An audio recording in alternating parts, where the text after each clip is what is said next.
3, 2. Good afternoon and welcome back to Nasdaq Trade Talks. I'm your host, Jill Malandrino, global markets reporter at Nasdaq.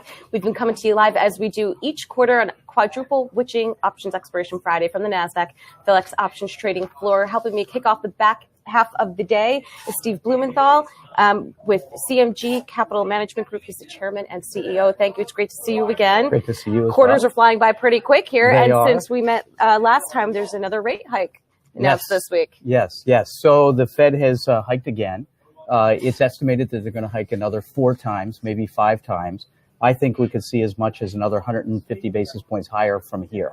Do you think that this could potentially lead into a recession if we get too many hikes too close together? Well, I think it totally does. If you look at the history, there have been 13 Fed rate hike cycles since 1950.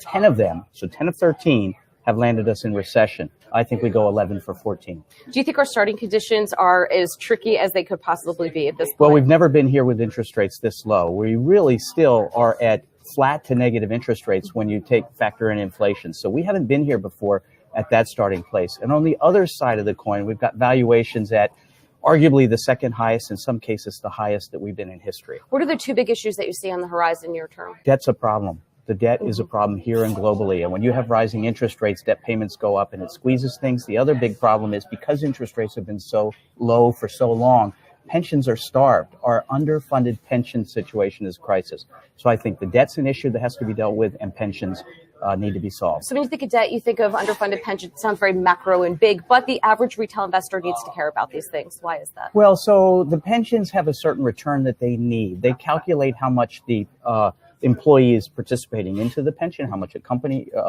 government is putting into the pension, and they're estimating a rate of roughly 7.5%. They're not getting 7.5% when you have 2% treasuries. They're not getting 7.5% when your starting level on valuations for the market have forward projected returns in the 2 to 3% range. So it's really challenging. So the biggest piece is that the debt component of their portfolios have been starved of return and they haven't met their bogeys.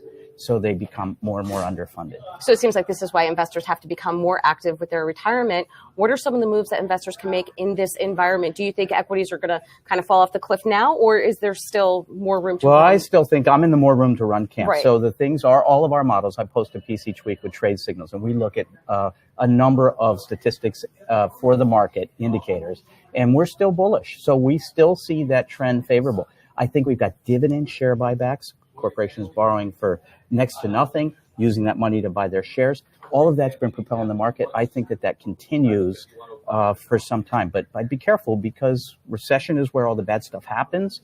Raising interest rates are going to cause a slowdown in the economy. It's always happened. What I said with the Fed, 10 of 13, we're going to go 11 for 14. In recessions, markets correct the most. We have a 30% on average, and the last 2 have given us minus 50. And this is why you favor diversified strategies. I like diversifying the trading strategies. So my mantra is participate but protect, seek growth opportunities, but do in a way that you're risk protecting against severe mistakes. Well, let's walk through that with real life examples. Use the 2008 scenario. If you were to have stayed invested, stayed diversified, how would your portfolio look now? Well, a couple simple things that, and I post these each week in our trade signals piece, is that if you just simply use a 200-day moving average line as a stop loss, not every trade is perfect, but it protects you from the big mistakes. So that would have protected you in 07, late 07, early 08. You sidestep that risk, and then you get in when you have the big opportunity. Think of the opportunity that happened.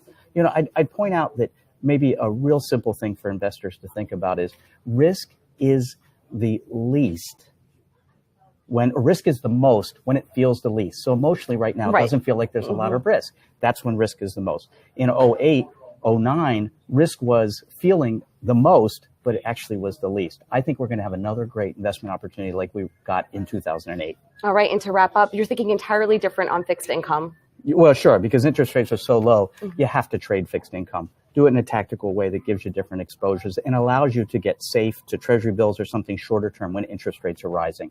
All right. Well, thank you very much, Steve, Thanks for joining me having at Philex. And thank you for joining me throughout the day. I'm Jill Malandrino, global markets reporter at Nasdaq.